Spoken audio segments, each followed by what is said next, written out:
Good afternoon and welcome to day 14 of the 2021 Milwaukee Film Festival presented by Associated Bank.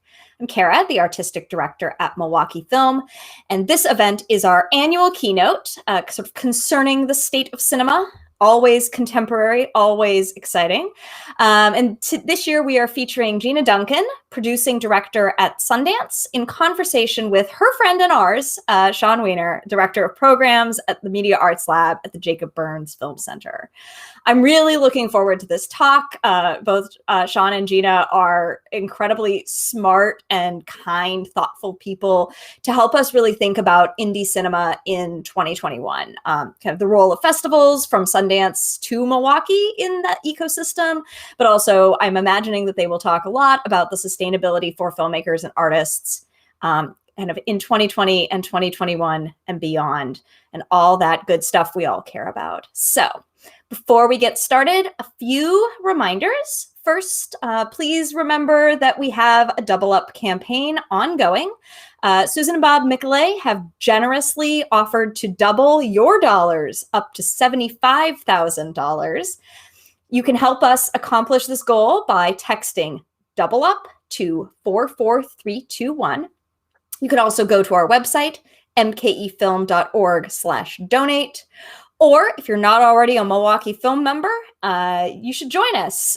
Those membership dollars will also contribute to our doubled campaign. We're running a little short. It's like the second to last day of the festival. So we could really use your support at any dollar amount that's comfortable for you.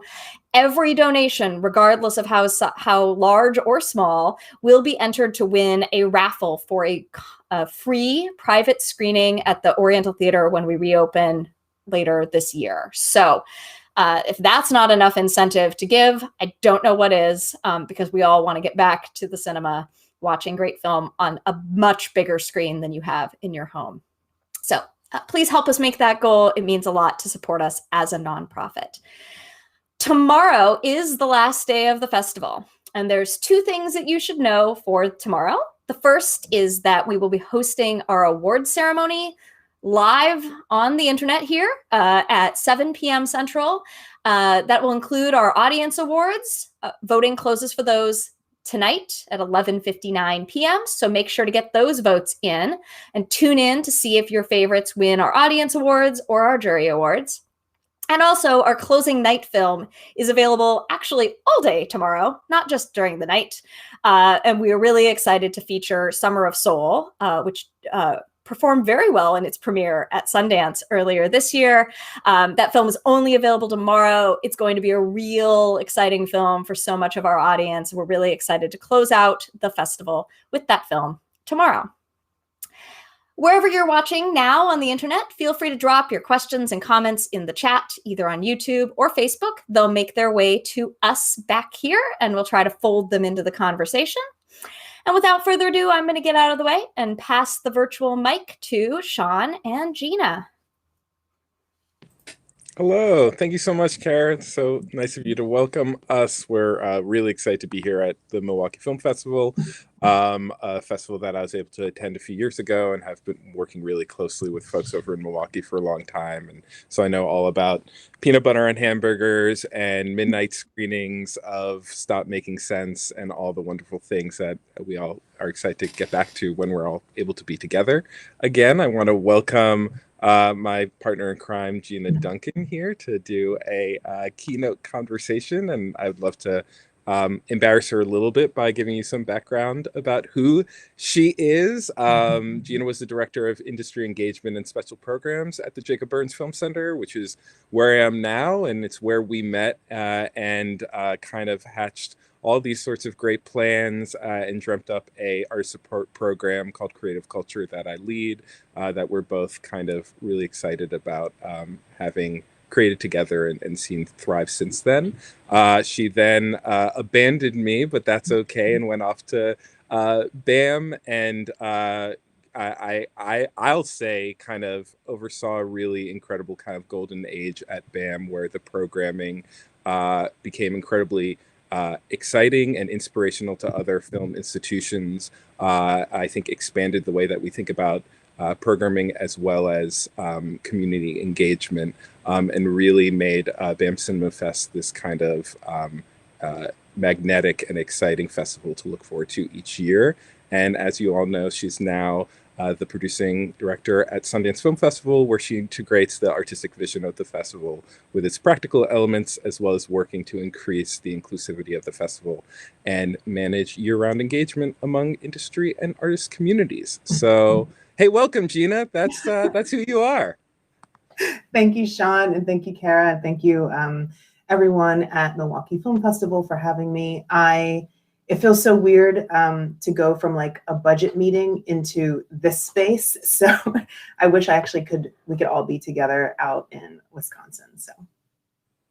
Yeah. And maybe soon, actually, that's sort of where, and I have some questions, Gina, but I hope that we just wind up having a conversation. Yeah. And I welcome everybody watching to send in questions and be in conversation with us. I mean, I think the place to start is that we sort of turn the page on maybe a new chapter in this very long experience of the pandemic, and the world feels slightly safer, but not completely safe. This pandemic is not over, might not ever entirely be over, but we're returning to how we're going to function in the world. And so we had a conversation a few months ago, and we were deep into the pandemic, and it was kind of like, everybody just close your windows, shut your doors, listen to some ambient music, and just kind of meditate. Like, it's just time to like focus on self.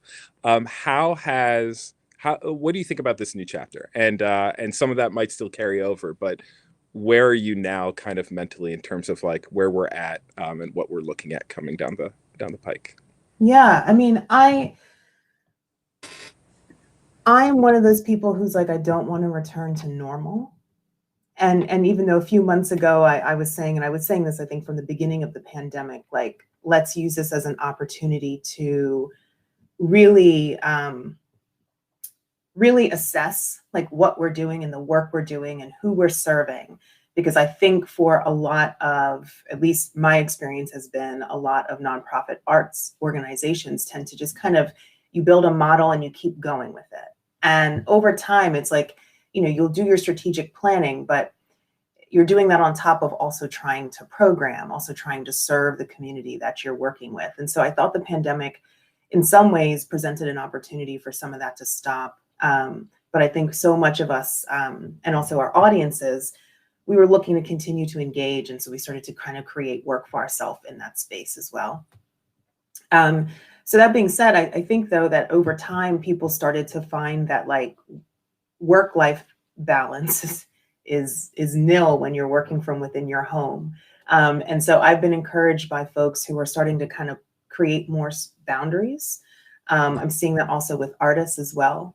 And I'm hoping that when we're back to being out into a world, not having to think about COVID, we're going to see like much more intentional, maybe leaner programming from spaces, but really trying to like do less, but do it better and have that deep engagement. So that's where I'm hoping we go. And that's what I think is going to happen. And I think part of that is going to be out of necessity in terms of, like I said, I was in a budget meeting and then I came into this, but, just in terms of like, we're not quite back on our feet yet, right? Like a lot of us are, so we don't have as much to work with.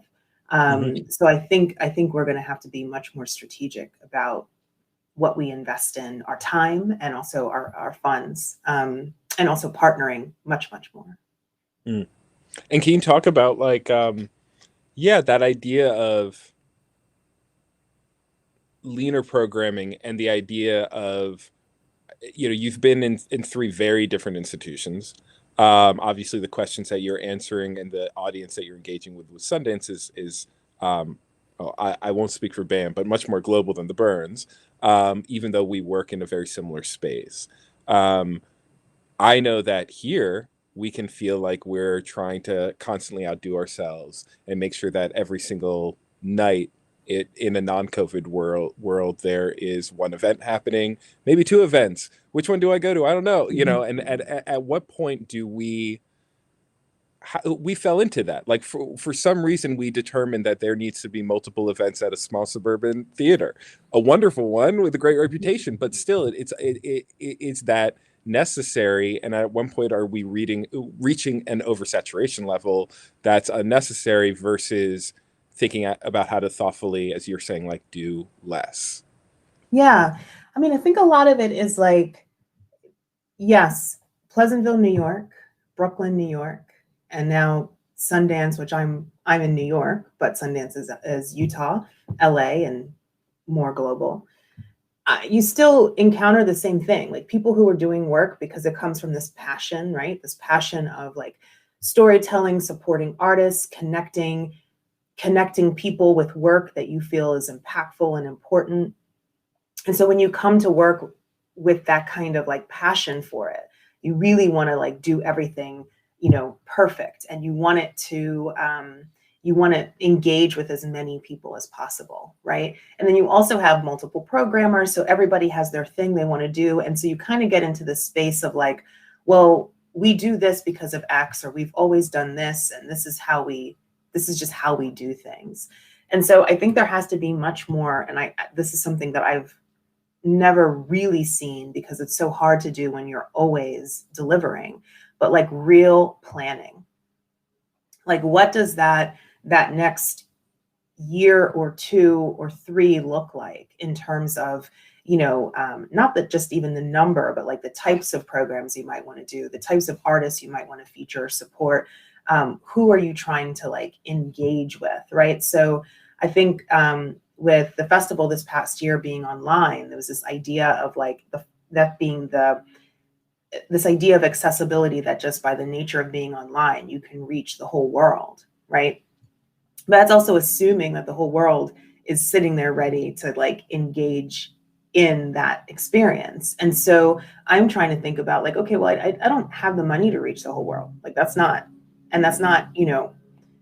we wouldn't be able to serve it on the ground. So like, how can we be more intentional with, the experience we design for the festival, both in person and what it might be online, and be very, very intentional about both spaces so that we know who we're engaging with, right? And we know that's an audience we can continue to engage with and grow to not just the benefit of Sundance, but the benefit of regional cinemas, regional festivals, et cetera, who are constantly trying to tap into different groups of people and bring in. And we had that at Jacob Burns. Jacob Burns is in northern Westchester, which is very kind of like segregated space in terms of how most places are, I would say. And so always trying to figure out like how to diversify the audience. And so really challenged by location, but also challenged by being kind of stuck in that same programmatic rhythm. And it's hard to get out of that. And when you do that, you then can't achieve on the audience goals. Yeah, and I think there's this feeling of like we get into the mouse wheel, and we wind up kind of feeling like it's impossible to step out of it, and so we're constantly kind of not panicking, but we're in a state of constant anxiety. So it's really hard to break that cycle. Because now, I mean, at the Burns, I'm not in the programming department, but, I have meditative life series, and then there's jazz, and then it's like there's just never a moment to breathe. So how do you thoughtfully shift how you do a series, or choose to do a new series, or make a decision to say, okay, I think we've done this series all justice, and it's time to maybe not do it for 1 year, or maybe do a different one altogether. You talk about kind of regional festivals and regional institutions, and obviously, as we know, Milwaukee has this kind of incredible appetite for cinema, and emerging, both emerging filmmaker base as well as like a professional filmmaker network. What are the questions that you ask yourself, or that an organization should be asking itself, about how to engage with new communities? I think it's sometimes hard to know, like, where do you get started? You might say that's a goal, but what are the questions you're asking yourself, or what are the actions that you're taking to follow through on that intention? Yeah, I mean, I try and get people to be more specific. So I think, defining what you mean by new communities. I think sometimes folks say that and they have something in mind, but they aren't clear. And then other folks don't really know. So being very, very specific about what communities that you want in your audience, and also understanding why. Like, what's the purpose of that? Like, are you just want more people in, but you're going to continue to do the same thing that you're doing? Is that what this new community, these new audiences that you're bringing in, is that what they want, right? So I think it's being very, very intentional in terms of who you're wanting to bring in and why. And then I think also one of the things that we tend to do is we tend to think like opening the door is all you need to do, right? So, oh, I will lower my ticket price, or I'll offer a bunch of discounts. I'll do XYZ. Those things are all fine, but people don't necessarily like engage with you just because you made something free or you gave them a discounted ticket. Like, you have to actually invite people in. And I think we also have to be really aware of the fact that, like, we sometimes think everyone knows who we are, right? Like, when I got the job at Sundance, I told my family, everybody was excited. My aunt was like, and she's been in this country since like 1970. She was like, I've never heard of it. And this is like a plugged in woman, and I was like, okay. And I think that that's one of the things. It's like, you just have to know that not everyone is actually, aware of the work that you're presenting or aware of your organization. And also, so if they're not aware of it and you show up and you say, hi, come in, they're like, I don't know you. I don't know if I want to go in there. So it's also like, once you identify who you want to come in, like, who's the person to actually bring them in? Because it may not be anyone in your organization. It may not be that. And so I think that's really important. And I think the other thing that I find that I saw more in the cities, and I kind of found less with like Jacob Burns, a little, it's there, but not as much, is how plugged in is the whole organization with the local community. Meaning, like, yes, of course, you're going to be going to city council meetings and talking with various officials and everyone and doing that work. But how deep does that go within your organization? And I think that's something that's super important. And I thought a lot about it, especially at BAM, with a very large, millennial workforce, and a lot of folks, were Brooklyn transplants, and their connection to Brooklyn was tenuous, right? So there's this like one desire of a younger staff to have more diversity in the audience and really be a place for the people in the community, but not quite actually understanding what that meant, right? And what people were looking for. So I think it's also important for just the employees, all employees within the organization, to really be a full civic member. Mm-hmm. It's a little harder at something like Sundance, where we do that within Utah, and we do that within LA to some extent, and New York. That's where we have offices. But now that we're a bit more global because of this pandemic, in terms of where people can work for, et cetera, and then the ability to do the festival online, I'm curious about that shift now of how you do all of that virtually, basically. Like, how do you, and I don't think it's dissimilar from what I was talking about in terms of in person, but I do think that it is new territory for all of us. Mm-hmm. Mm-hmm. I mean, you made me think of a few things. One was when, intentionally engaging with communities that aren't already coming to your venue. It's sometimes hard not to think that, right, what you're selling, what you're putting on the screen isn't, it's important to you because you work here, and so of course you think everybody wants to see it. It's, you care about it. But I'll give an example of, if there's a large Brazilian population in Port Chester, New York, which isn't too far away from here, and we could do a Brazilian film series, And if you think about a community as a single block instead of a complicated group of people, of which quite a few people probably don't particularly care for art film, maybe independent film, it's like one would be disappointed to say, well, where is everybody? We did this, Brazilian film festival. And it's like, well, sure. But you showed challenging art films that didn't really have endings and might not have even had beginnings. And a lot of people are like, that stuff is weird and maybe it's not for me, right? So you might be catering to a very small percentage, or at least select percentage of that overall community, which is fine. You should cater to them. Like there's folks to engage with, but you can't think in such a reductive way as if it's just one group. And in that way, how your other programming, so for example, our kids programming and family engagement, well, that's very different, right? You might appeal to a larger group of folks because there are a lot of families with kids and they don't have to like art films. They just are looking for something, wonderful to do with their children on a Saturday or Sunday morning. And that can be a really joyous experience. And it doesn't have to be, a part of cinema in that sense. And so how do you engage with, folks regarding to our shared interests, or maybe how do you think maybe cross-culturally about like folks who are interested in independent film across multiple communities, as opposed to trying to like block off a certain ethnic group, a certain age level, a certain whatever, which can kind of be so reductive that a person just, can feel that even like in your programming or in your approach to them. Which isn't a question, but it feels sort of to your point of like, what do you mean by a new community, and how can we make sure that that's more complicated than just two words and so forth. Yeah, I mean, I also think a lot about like, what do we actually know about our audiences currently? I think most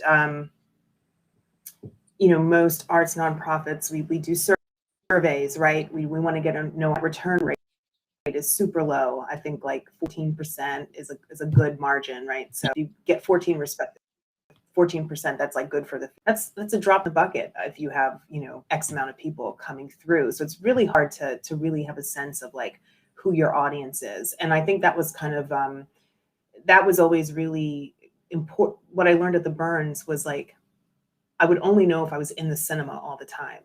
And I had the type of job where I had to be like with events, right? We always had like a sneak preview or something and whatever. And I met so many more people who didn't actually come up in kind of the other like surveys, or, if we did focus groups, or, we did like member gatherings. Like I met so many people who I never even knew existed within our audience. And I felt that a lot in Brooklyn as well. I mean, it's a huge city, but you're in the cinema enough, you're like, okay, this is the Jacob Burns, the Diet Pepsi lady in Brooklyn. We have the Diet Pepsi guy, but like these are the people who are always here. But you get a sense, like people, and then people also come to you and talk to you. And I guess like, sorry, I have a lawnmower. I guess what I'm kind of moving towards is just this idea of like, you need to know who is actually in your audience, because you have resources there in terms of bringing in more people, new people. And I think that the new people stuff, it's not just this idea of having like the most diverse audience just for the sake of diversity in the space. It's like, it's to the benefit of the artists who made the work, it's to the benefit of the community and the culture that you're creating in terms of your membership pool, your board, future board members. I mean, like that work, employees, like that work is so important in terms of actually achieving on some of these goals across all sectors of an organization and constituents. And I think that's what's always been, I felt like a miss, like understanding like why you're doing this and like who it benefits. And I think for regional cinemas and for regional film festivals, that's actually like, if that's data, right? Like that's something that benefits, a distributor or a filmmaker or, whoever is trying to figure out how to connect their work with audiences and people. That's the type of stuff that folks like want to know, would love to know, to actually further the life of their film. So that's why it's just like, for me, it's just like, okay, this is something we have to crack. But I think for a lot of us, it's just hard because it takes a lot of time and money, and it's work that's in a sector that like we tend to under resource, you know, in terms of like our engagement budgets or our marketing and communication budgets, because we want to put as many resources as possible towards, you know, the artist experience and the audience experience, right? So I have a to your data comment, and not to get us into some like cold Brave New World science fiction space, but it's so interesting because I mean, particularly now we're very aware of like social anxieties and just the idea of even like what social stamina will we even have if anybody's gone to an all vaccinated dinner party. You just spend the whole time talking about like, do I remember how to talk to people? I don't know, do you?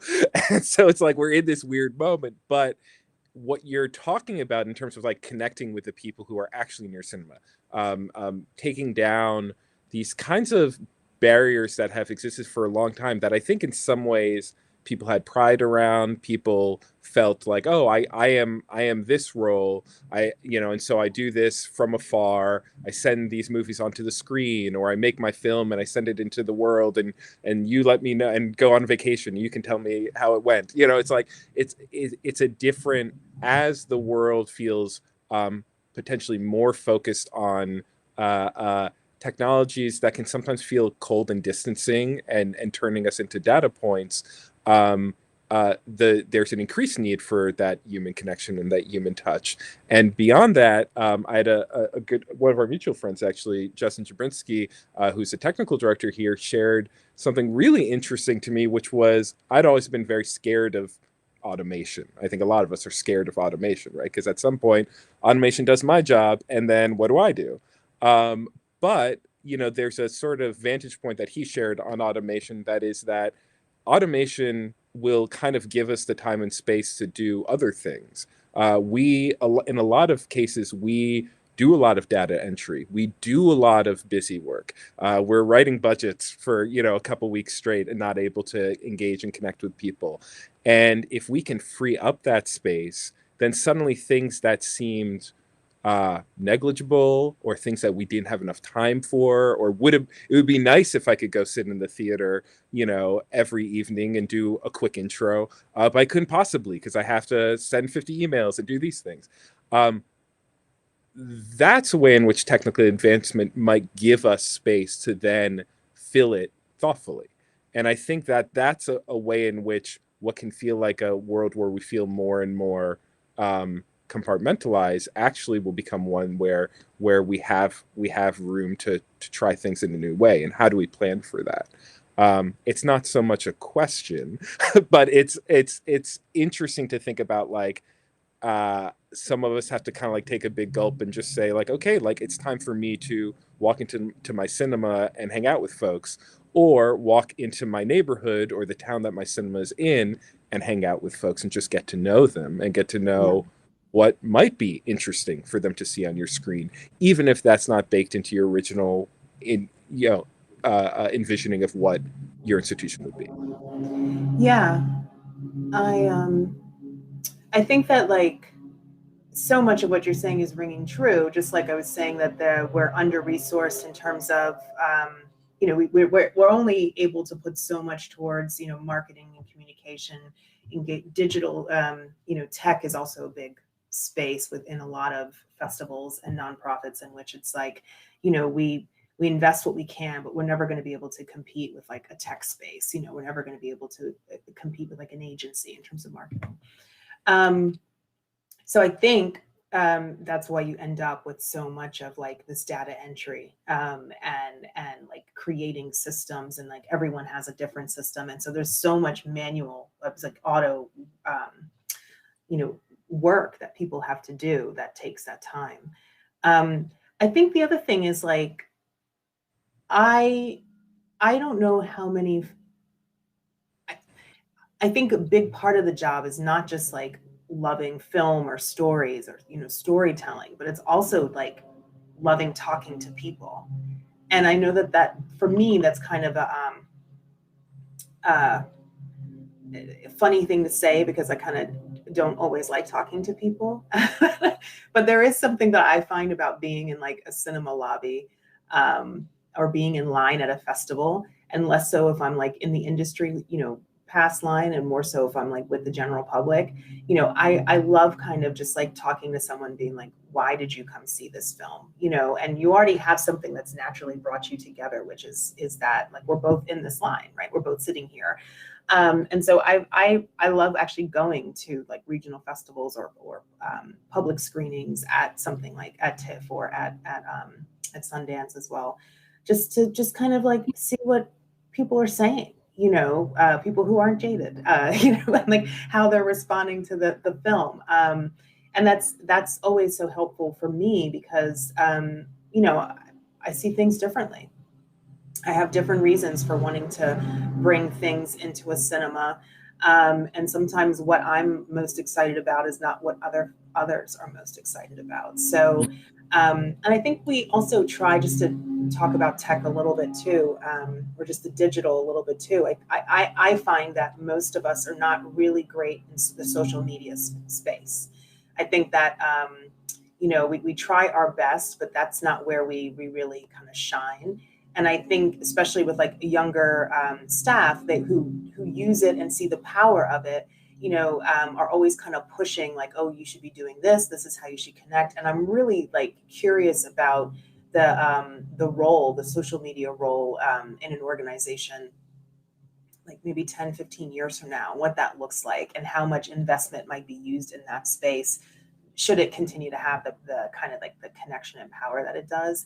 Because there's always kind of, I feel, this tension between using it as a sales platform, like buy this ticket, which I feel like is most of our default. Like that's what we're doing. This is this is a sponsor, and like buy a ticket.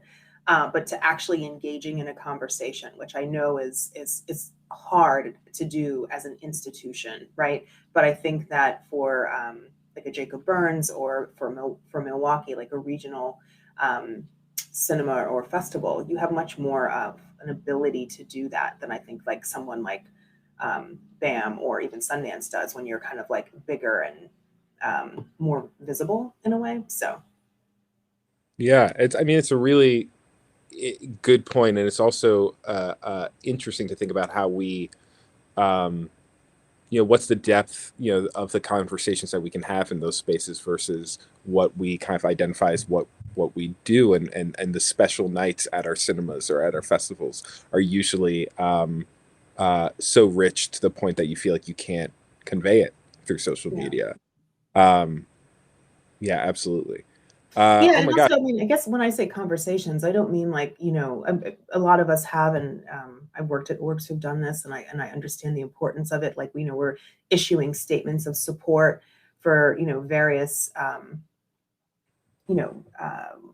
various causes on social media. But I'm also like, where's the little engagements, that are not always so promotional, but just kind of like human. Like, what's that organic kind of human experience or engagement we can have in that space, and then also in real life, right? And I don't know. I know that's possible. I just know that it's hard to do. Again, like with the kind of the pace of what we do, the different I think kind of like the lack of investment or real understanding of the power of that space by a lot of organizations. And it makes me think a lot about how we can be, as institutions, really curatorial, which is a word that I use very positively a lot of times, but in this case I mean it in a negative sense. That sometimes those who hold the power to be the curator of an institution, or on the select few that get to make those decisions, will hold on to that. And now in the way in which a film center becomes much more of a cultural institution or community center, how do we share that ability to curate and to try new things a lot wider within a staff, so that there can be much more activity, and that, right, the special thing can be 10 people in a room who were interested in that one weird thing that we're going to screen at 1:30 a.m., But boy, that just like made their month. They found one another, and they're going to do it again next month, you know? And if we don't recognize that the, you know, curation doesn't need to result in packed theater or an IndieWire article or something at some, you know, magnitude, then we deny the fact that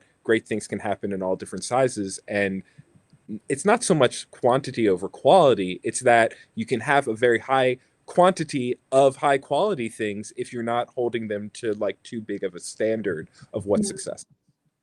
Yeah, I mean, it's funny because we're talking about social media, and you went to curated, and I actually see social media as another programmatic space. So if you have like younger talent or other folks within an organization that you want to give, like, that's a space, right? There are a lot of spaces outside of just the cinema that I think that people can can program and participate in. I think that you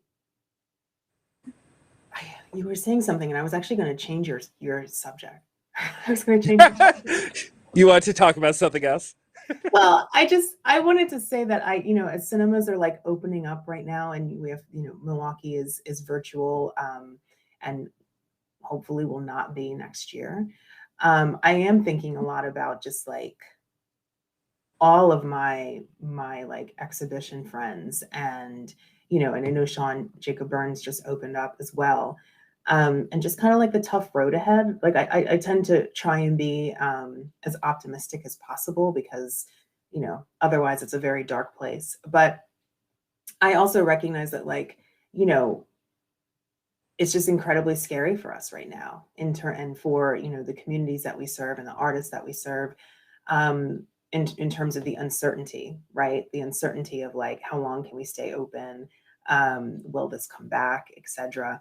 But I think also just like what's coming down the pike. I think that what keeps me hopeful is that I think that we're going to be approaching our work so much differently, or at least I am. And I'm hoping that I feel like other leaders I've spoken to, a lot of the Black and Brown film programmers that I know, like, and artists, everyone is just kind of like, I can't do it that way anymore. So I actually think that it's going to be a moment of like real change and innovation. And the thing that I think is going to happen, or what I suspect, is that regional cinemas and festivals are going to be incredibly important for the areas that they're in, even more so than they have been, right?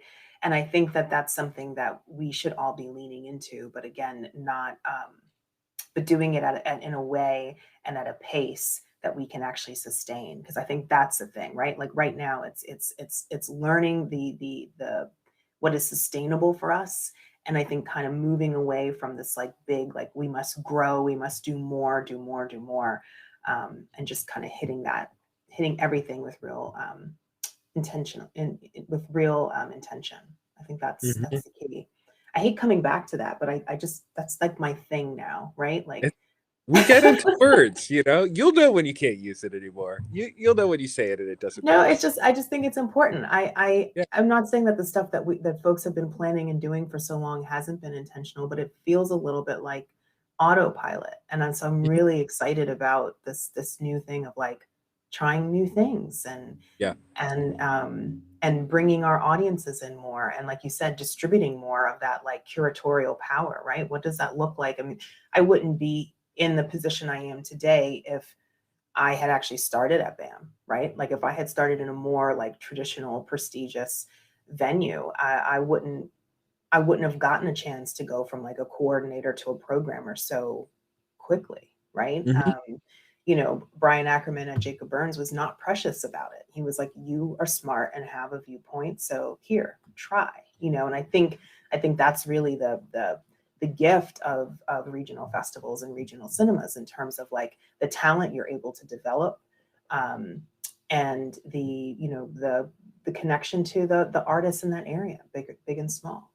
Yeah, and that's, I think that's the, I know we talk a lot about this, but that's sort of the fuel, and I'm sure Kara, who introduces us, feels this as well. It's like to know that you're positioned in a place where you can give opportunities and chances and allow people to try things and to reflect back to you the kind of dimensions and beauty of your community and teach you things and make you realize that there are ways of doing things that you couldn't imagine, that then that person will tell you about their friend or their colleague, or within a few years somebody who's their protege who's Yeah. coming up. I mean, it's an incredibly fulfilling way of living, and it's a very fulfilling way of working. And I think that there's a shift to collaboration. I always call it like being the supporting character in your story instead of being the main character. Like, that shift is like the greatest shift I ever made, by focusing on not being directed by Sean Weiner, instead, being somebody who allowed somebody else to achieve that, has given me friendships and helped me understand film and support important stories in a way that I could have never imagined when I was focused on what my path would be.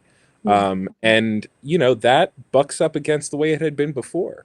There's much more consolidation of power, of curatorial power, of whatever it was, and holding on to that for so long, to the point where programming might not reflect the community that's surrounding the space that exhibits it. So you can, by giving into that and by trying to be sort of generous with that energy, you won't get automated out of your job because you're doing it the perfect way. You're helping to bring people up. You're helping to facilitate that community, but also it just creates a much more enriching and beautiful space to just work in and come to every day. Work stops Yeah. feeling like work. Yeah. Yeah. Well, Sean, it's not about us. It ain't Like, about us. Why none are of we this is here? about us. It's not about us. It's totally about it's totally just, someone saying, I want to see, this sounds interesting, I want to go see it. And I think that's just, I don't do this because I want to give the keynote at Milwaukee Film Festival. I don't do the work because I want to be recognized for the work that I do. I do it because, like, I couldn't imagine doing anything else. This is my job. And I'm saying to Kara before I got on, like, she was saying this, like, we watch films for a living, right? We get to, like, tell people, like, we like this film, you should see it because this is why it's great. And I think that's, like, what a gift that is. And what a gift that is, that, like, I can continue to still do that after a year of everything being shut down, right? That I can still do that work. So I just try and remember, like, it's not about us. And I think sometimes, like you said, some folks tend to make it about them. But no one's going to remember that Gina Duncan programmed a film. They're just going to remember the film, and that's what it should be. Yeah, absolutely.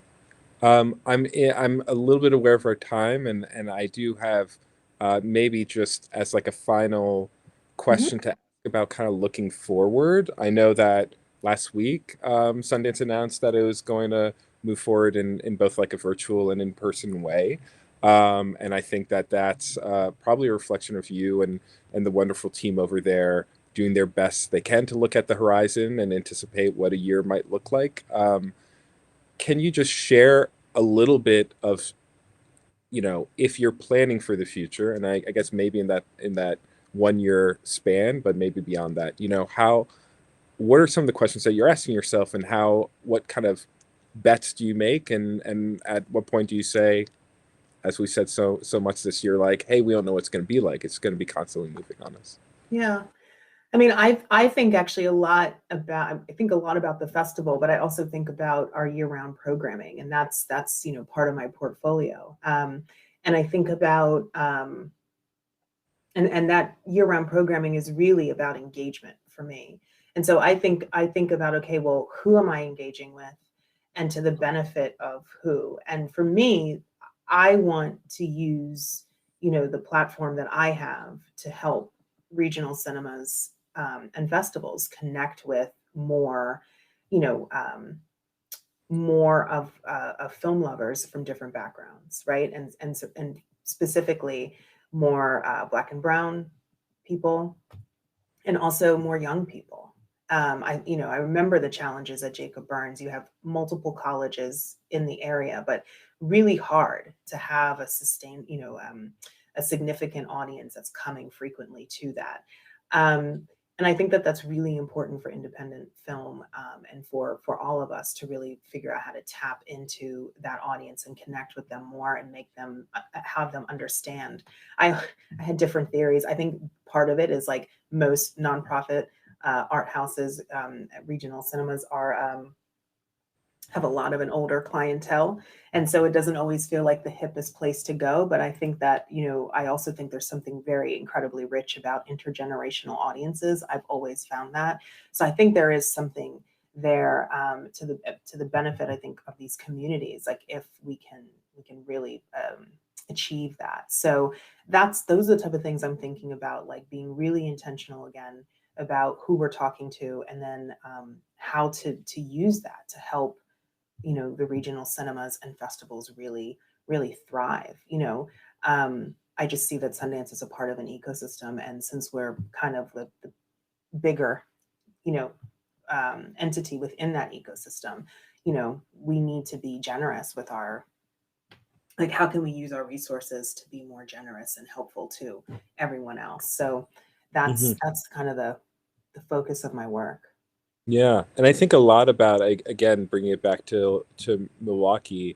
A lot we need to be aware of that ecosystem, and how the only way this work kind of makes its greatest impact is if we're kind of helping each other out, regional festival or cinema to regional festival or cinema, and kind of teaching one another and pulling on one another to learn things. And I know one of the most fulfilling ways that I've engaged with Milwaukee Film Festival is helping them as they design their Accelerator Lab, which supports emerging professional filmmakers, and helps them kind of hone their voices and figure out how to be introduced into the film industry in a way that they're taken seriously. And that's very much the work that Gina and I did when we dreamt up Creative Culture, our support program at the Burns 5 years ago. And so recognizing that, nobody's really creating anything entirely new, but if you start to figure out something that's working, the first thing you want to do is not hold it back, but share it with as many people as possible, because this is a suburban landscape. Milwaukee's an urban landscape, but these things will work in spaces that are not New York and LA, and we need to trust that and believe that, because that way of having a wider map that's maybe a less dense singular institution, it's many more people being engaged in many different parts of the country, and how do we create pathways between those and sharing between those institutions. I'm really happy that you moderated this. Are you? Yeah, I was like, I might be talking too much. I thought you're a moderator. Luckily they say like in conversation with, which is always a green light to talk too much. Gina, thank you so much for spending time with us. Everybody who watched, we really appreciate you being here, and I know Gina and I look forward to seeing Stop Making Sense in Milwaukee one day. It's a film we love and a filmmaker we love deeply, and we really appreciate you having us here. Yeah, thank you so much. I really enjoyed it. Thank you, Kara. Thank you, Milwaukee.